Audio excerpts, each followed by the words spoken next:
So we're going to start out by looking at the range bet strategy. And before we look at this, we're going to look at King 6-3 two-tone button versus big blind. And here I just let the solver c-bet 50% and have kind of whatever other parameters. It's not too important.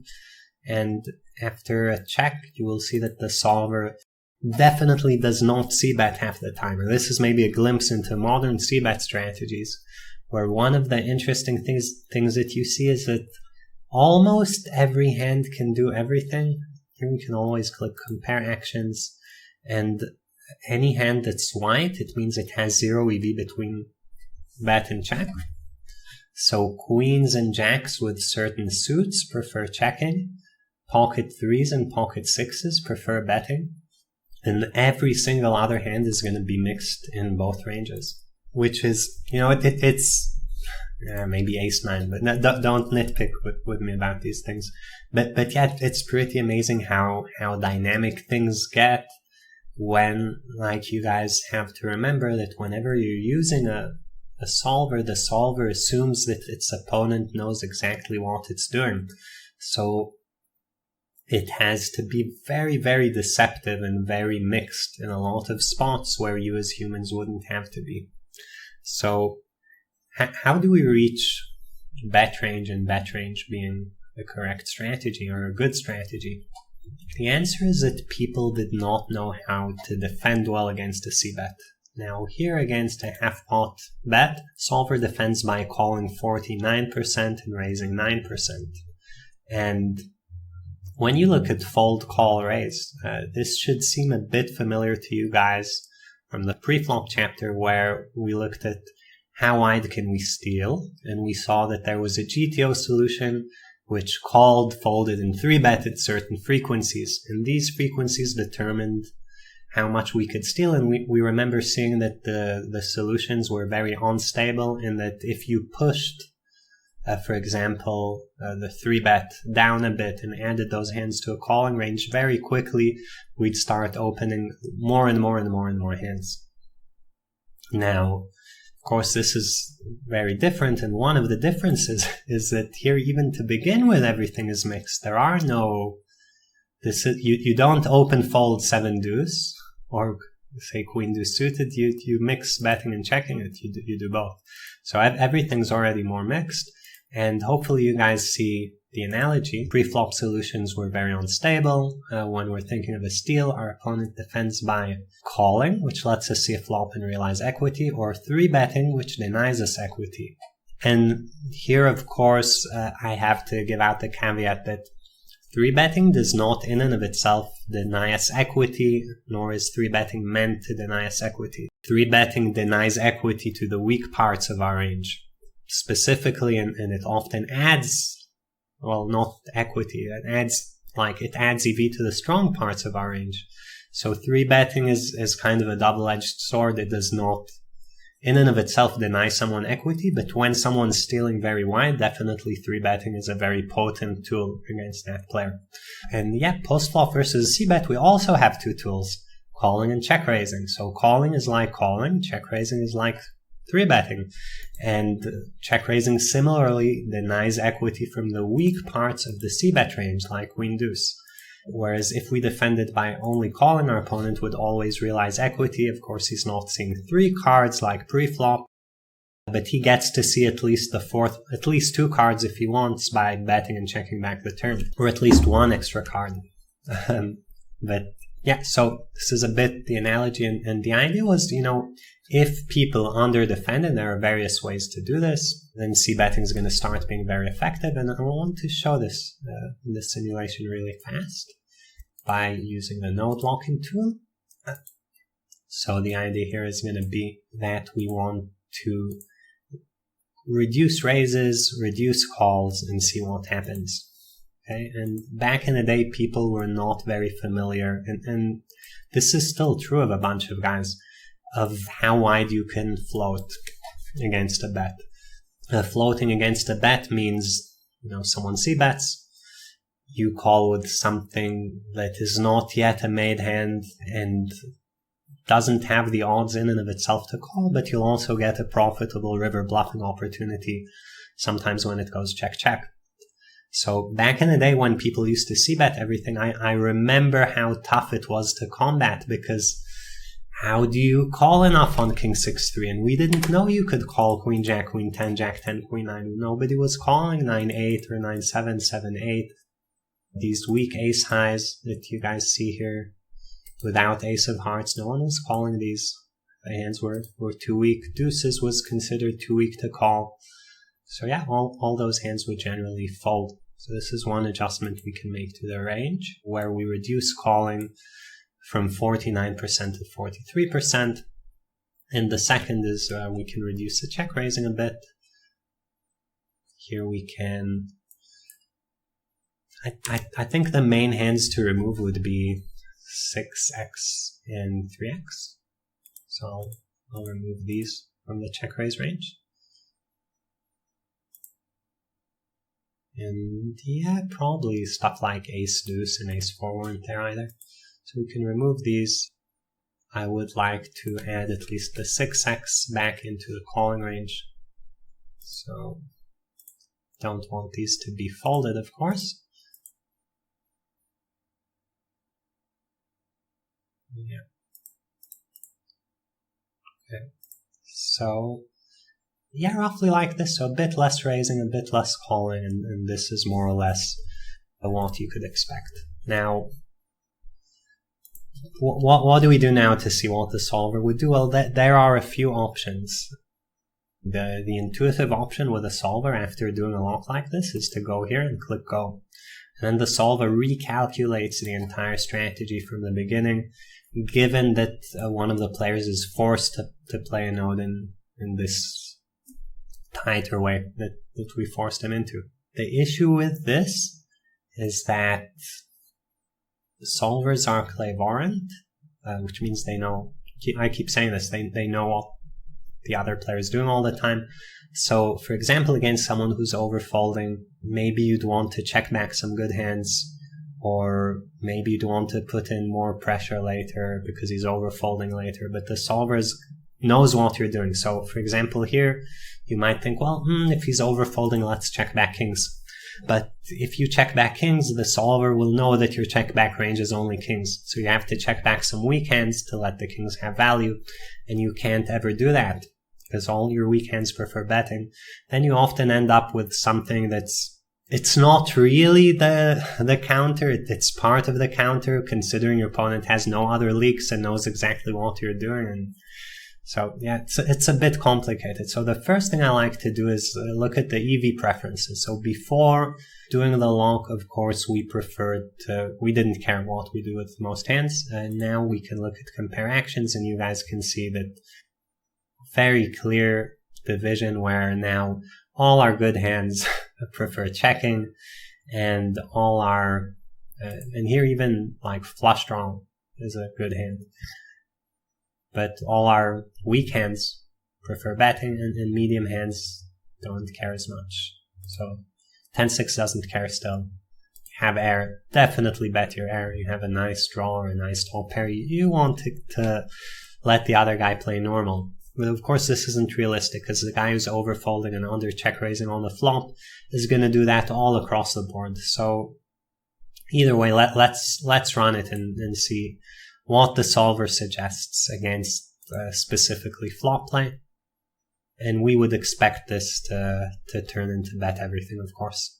Okay, so I've actually stopped the sim before running all the way through, but you guys can already see that it turns into a bet everything solution, which is, how people played for a long time, and rightfully so, before solvers existed. And how you should be playing against a bunch of guys that you're playing against, right? Like, there's a bit under check raising, but, there's still check raising. And then there's a bit over folding, but it's nothing super extreme. And the counter to this, on a surface level, is just to bet everything, and this gains you a lot of EV compared to a normal c-bet strat. I think that the number might be 8-9 BB per 100 extra win rate compared to hand you c-bet normal. against this type of leak. Yeah, again, this is a bit of a naive estimate because someone who's leaking in this way is going to be leaking in other spots as well. So I actually made a slightly different tree where I force solver to bet, and then we get to see the counter to the range bet. Okay, so let's actually load the two trees one next to the other. Like we said, maybe we want to range bet against some people, but also some people are going to be range betting against us. And while we understand the correct response is defend appropriately, there is also an exploitative response, which is more what we're looking for. So back to this board, you can see on the right we have normal c-bet, on the left we have c-bet everything. You guys can see solver's counter strategy, which is more or less, what we would expect, where, to make an analogy, if someone steals too much from the button, you fold a bit less and you 3-bet him a lot. You can call more, but only up to a point. There are hands you don't really want to call, but you can widen your value and bluff 3-betting ranges, and that's where the main punishment comes from. By just check raising a lot and making all these weak hands have to fold. So just to show you guys the ranges so you guys are familiar with the strategies. And, if you guys want to learn how to check raise and understand these things deeper, there should be a course about that, I think. Either way, try to compare the two check raising strategies. Okay, so on the right, against someone who's c-betting, we'll say in a sensible way and not going overboard, you guys can see that the value check raise is like 3s, 6s, 6-3, king 6 not always, and king 3 almost never. So we're going like 2-pair plus, and even those are kind of half-hearted, and then we build a bluffing range around those. And that's our 3-bet range in a way, right? So where do you start your value? Do you start with jacks? Do you start with 9s? So here we start with 2-pair. If our opponent bets everything, we have every set, every 2-pair, including every king 3, which was not in there before. And we have king queen, almost all, and about half of king jack. So we have widened our value range considerably, according to the numbers, roughly twice as much, and we widen our bluff range accordingly. And then, we end up with just a strong check raising range. It is strong enough considering how wide the c-bet range is. So it's just appropriate, and it punishes the c-better by forcing him to just fold a lot. Now, number people like looking at is the EV number for the two strategies. And here you guys can see that the normal strategy has an EV of 33.28. The forced c-bet strategy, after it's getting exploited, with no exploit, it would have the same EV for the c-better because all the hands are roughly indifferent. But with the exploit, it's now losing 80 cents, which is the equivalent of 8 BB per 100 against the exploit. So this isn't an important number to remember because we're going to look at a bunch of exploits and look at a bunch of numbers. But yeah, all you need to do is start check raising really aggro, and presumably your opponent loses 8 BB per 100. Now, I could ask you, is this the whole story? And the answer is no. This is not close to the whole story of what's going on here. Because here on the left, this is what we call a clairvoyant sim. So we're check raising more, but our opponent knows that we're check raising more. And so he reacts by defending fairly wide against the check raise. On the right and on the left, check raise is defended kind of appropriately in terms of frequencies. But the player on the right, because he c-bet tighter to begin with, he gets to fold extra hands and reach the same frequency. So he gets to, he's calling every 4s, but he has less 4s. But he gets to maybe fold 3x. Sometimes he gets to fold ace-jack with a backdoor or some ace-queens. He does, in the end, kind of fold more combos. Now, just to show you guys an example of an analysis you could do with PO. So let's say I c-bet everything, and I'm doing this because I think people don't check raise enough. which defense strategy should I use? The one on the left or the one on the right? Well, the answer is clearly going to be the one on the right. I want to defend in this way against the check raise because my opponent is presumably check raising less than 9.5%. He's not check raising 19.5%, right? And if I actually do that and you check raise 19.5%, how much money do you think you would win then compared to the 8 BB per 100? Now, obviously more, but this is also something we can check, and I'll show you guys how to do that. So here we go. And again, apologies to people not using solvers. Hopefully I'm going through things quickly enough and the concepts are clear enough. But yeah, maybe this motivates you guys even to get and use a solver, because I know solvers have a bad rep as tools of like everyone's just studying and memorizing and stuff like that.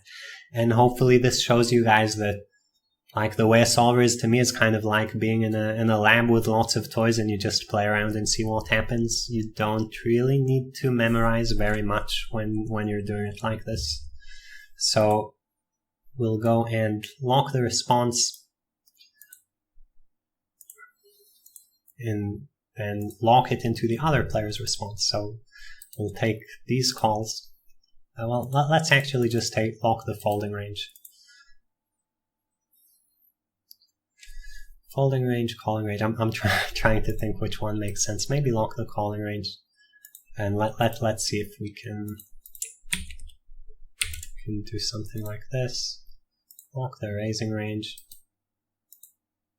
something like this, and this fixed as well. So yeah, you can see how the numbers would shift. Let's see just to make sure this is okay.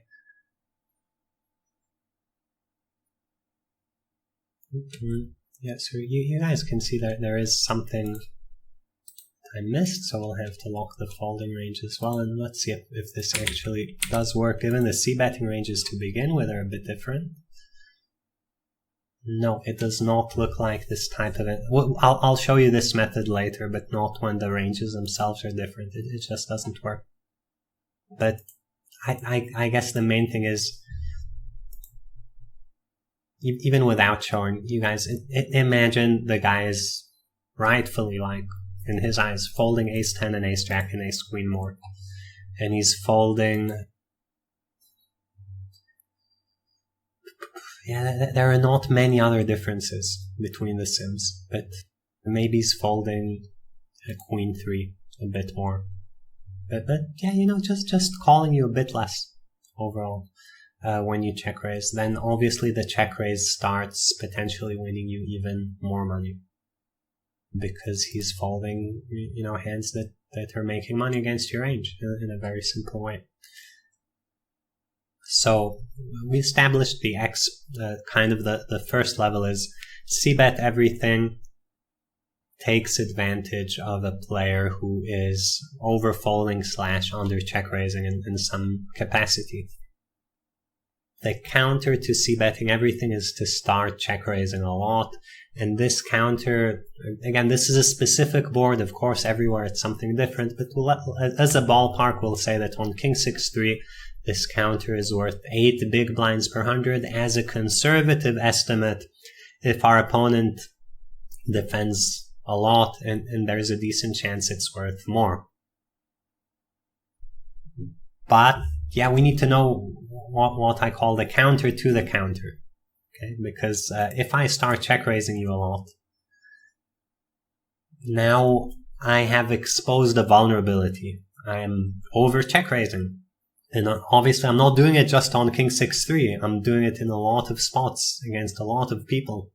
What if they realize? How do they counter this?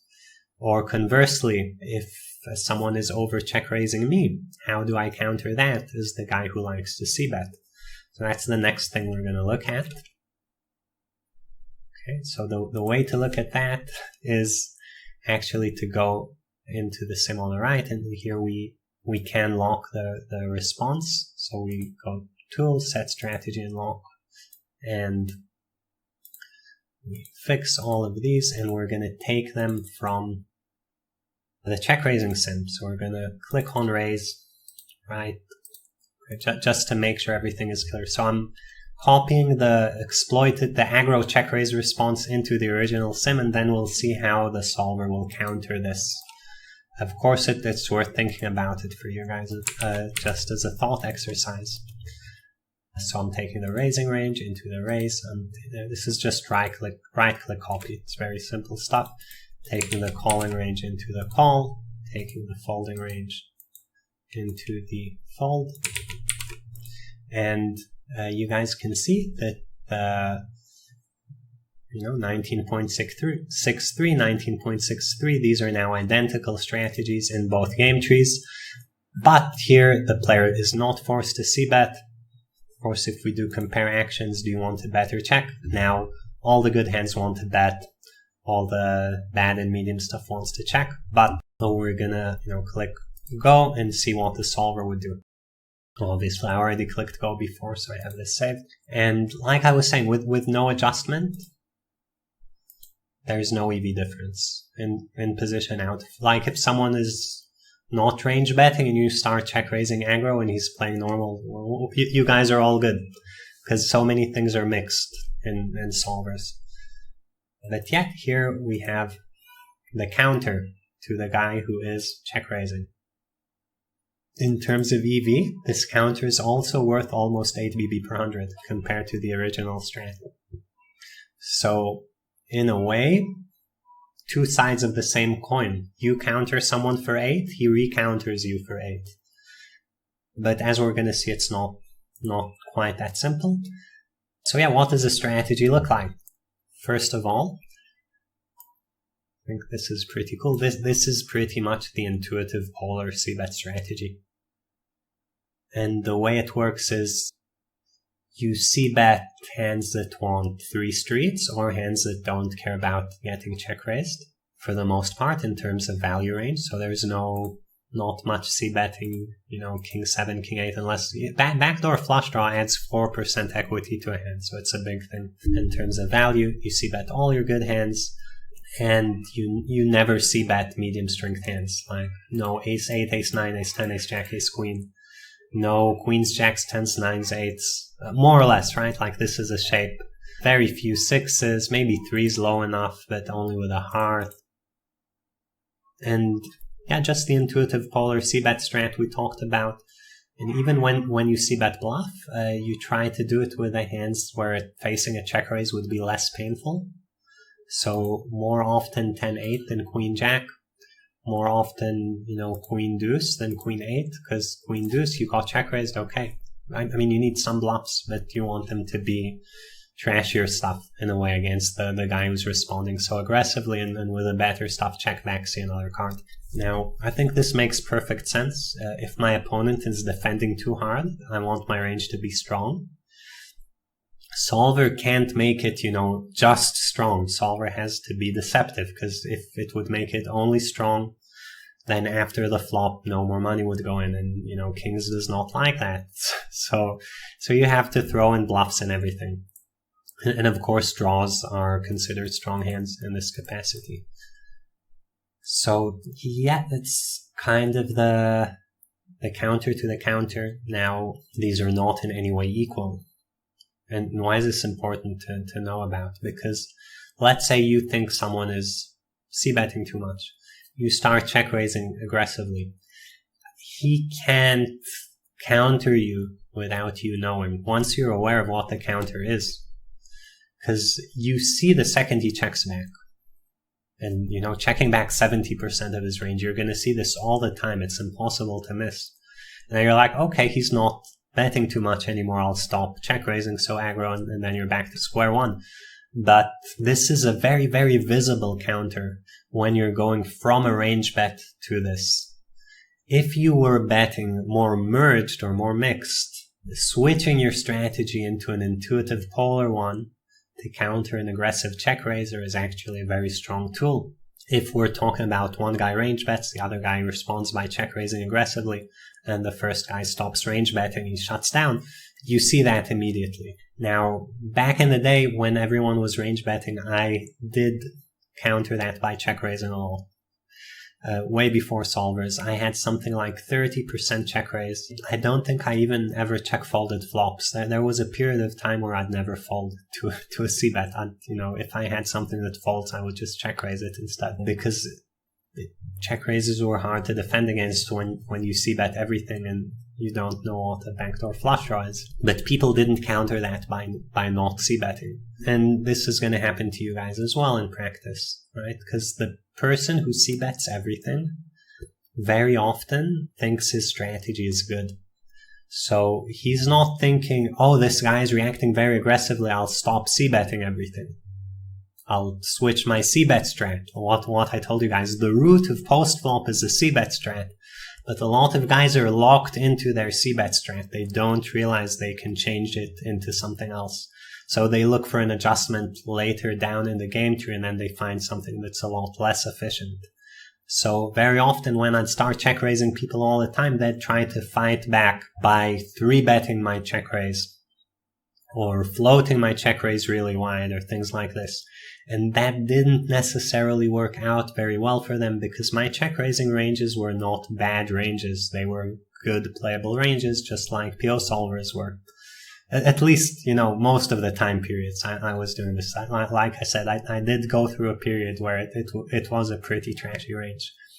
But yeah, if you start check raising aggressively, the most common response you're going to face is someone 3-betting you. And in this dynamic where you're very aggro check raising and someone's getting fed up and he 3-bets you, it's very often going to be a bluff or a weak hand. So don't be too scared. I guess is what I have to say. It's a whole world that you get into. We're not going to go too deep into the counter world. But yeah, this what I'm showing you guys, most people will not even consider this. Like, you check raise aggro, they are not going in this direction. The c-bet strat is, direct from God. You don't touch that. That's how most people react. But yeah, obviously if someone stops c-betting, you stop check raising, right? While if you are check raising 20%, it will take him a long time to understand, because you're playing, 6-handed or 9-handed, and 10% and 20% are not that easy to tell apart. All the hands you're going to show down make kind of sense. Maybe king queen's a bit wide, but I mean, it makes sense as a check raise. So yeah, it's very tough to tell you're even doing this, very tough to counter, and it's just kind of free money if you know how to do it well. To be a bit more thorough, before we move on to the pre-flop exploit, I want to look at the same thing, but with a smaller c-bet size, which is what you might encounter possibly more often in this day and age. So king 6-3, two-tone, but with a 33% bet. And there are a lot of players in a lot of environments who bet 1/3 pot and are doing it for their entire range. I'd even go so far as to say that more often than not, when you see a 1/3 pot sized bet, the other guy is closing his eyes and doing it with his whole range. This is going to be a similar thing to before, but we're going to be examining a 3rd pot c-bet. 3rd pot c-bet on king 6-3 two-tone, like you guys can see, is not meant to be a range bet either. And similarly to the 50% bet, when we do compare actions, most hands will not have a betting preference. So again, 3s and 6s will. But queens and jacks won't anymore. Queens and jacks don't mind betting 1/3. It is small enough for them to be okay with it. So any hand can do anything, which means that unless your opponent is reacting, you could just c-bet everything. And of course, if your opponent reacts by overfolding or under check raising, c-betting everything actually becomes the preferred strategy and will win you a decent amount compared to trying to do this. EVs. Again, here on the right we have the normal one, on the left I forced the c-bet. And the interesting thing here is that you can see that because the bet itself is smaller and the betting range gets to be wider, the exploit actually gains you a lot less money. Here we're talking only around 2.5 BB per 100. Of course, the exploit is going to have the same shape as before, where we widen our check raise range just as far as we did before, more or less, to roughly King Jack. But on the right, it was already getting close to that because of the guy betting 70% of hands. So the counter adjustment to someone who's range betting 1/3 pot, of course, depending on the board, is still going to win you money. It's not going to be as much. It's not as effective. And for this reason, people who bet everything for 1/3 pot are not taking as big of a risk as people who bet everything for half pot. Of course, they're generally not gaining as big of a benefit either, because if we said the idea of betting everything is that your opponent overfolds and under check raises, or some combination of those, once you start betting smaller, very often even players who haven't studied are going to naturally want to check raise you because the bet looks weak, or they're going to call a lot because the bet looks weak. And then these calls with Queen 10, Queen Jack, which before we might say, I don't think people will make these, you actually will see people going even wider than that, and some people even too wide.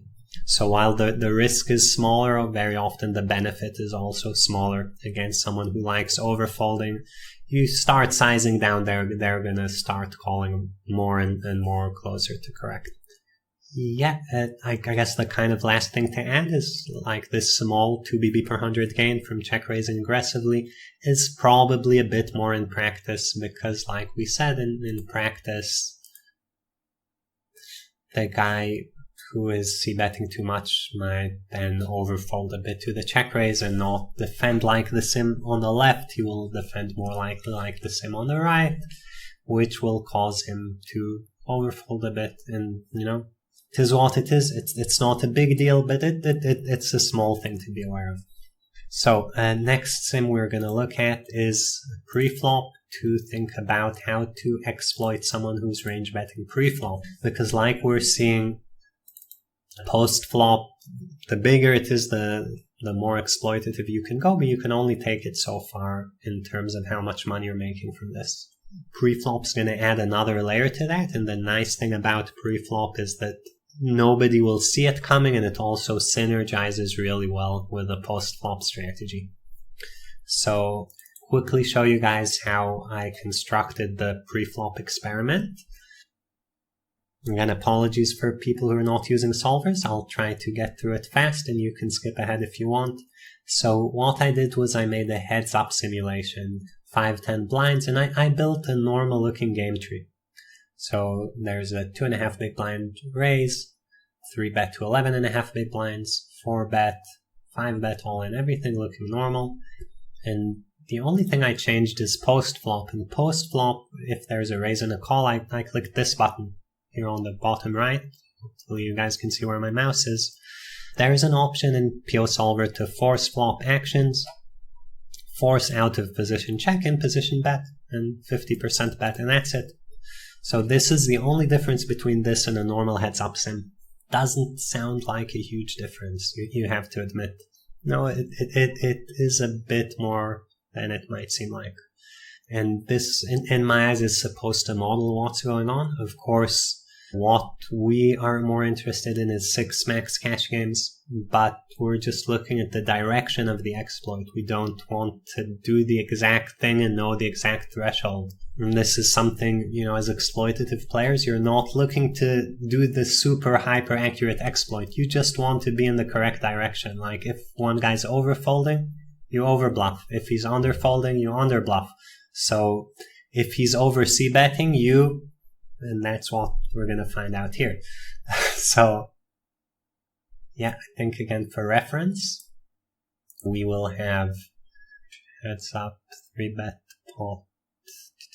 Okay, so first of all, the guy raises a bit less because he's forced to c-bet, which is bad for him, but it's not a very significant amount. And the defense against the c-bet looks like this. Against the raise looks like this.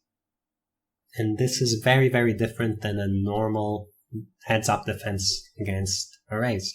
So I want to show you guys the normal defense for reference, both in terms of calling and in terms of 3-betting. Okay, so normal defense in terms of calling actually looks fairly similar to this. Actually, normal defense might have a few less hands in some of the spots, but it's a pretty similar range in terms of they both stop at roughly the same hand types. The big difference is in the 3-betting range.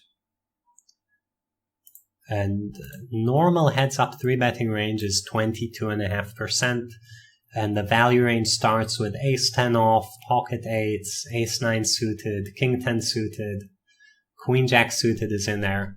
But here on the left, we see something that's a lot tighter in terms of value range as well as total combos. And again, you have to think of the analogy to check raising and all these things we talked about. Well, here, 8s never 3-bets, 9s never 3-bets, 10s is a low mix, ace-queen is a mix, king-queen is a mix, ace-jack is a low mix. All these hands that were purely part of the value range before are now very often slow playing pre-flop. And the reason for this is to synergize with the check raising strategy. So after you slow play these hands pre-flop, you now start being able to check raise with more value hands after the flop against the guy who's always c-betting, where you really want to have these value hands. So in a way, these hands are getting half of a 3-bet in by forcing the other guy to c-bet, and this synergizes super well, because if you start check raising aggro and your opponent starts fighting back, you really want to have these hands in there where some dry ace high board, you check raise and he's like, screw this guy, you can't have it again, and fights back with whatever, and you just have like a linear ace queen ace jack type hand. So yeah, similar adjustment for 6-max, where you can imagine button opens or UTG opens, the guy's an auto c-betting guy. You just take whatever default strat you have and you slow play a few notches from there, start check raising those on good flops, and it's just a natural kind of synergistic addition to the strategy, where if we're winning 8 BB per 100 there, we're probably winning a few BB per 100 pre-flop as well. And even against the third pot c-bet, you'd see something similar but a bit less extreme. So then, as an adjustment, rather than winning just 2.5 BB per 100, you probably get it to 5, 6, 7. Okay, I think we can stop this chapter there. Next chapter is going to be more about polarized c-betting strategies. I hope you guys enjoyed it, and I'll see you in the next chapter.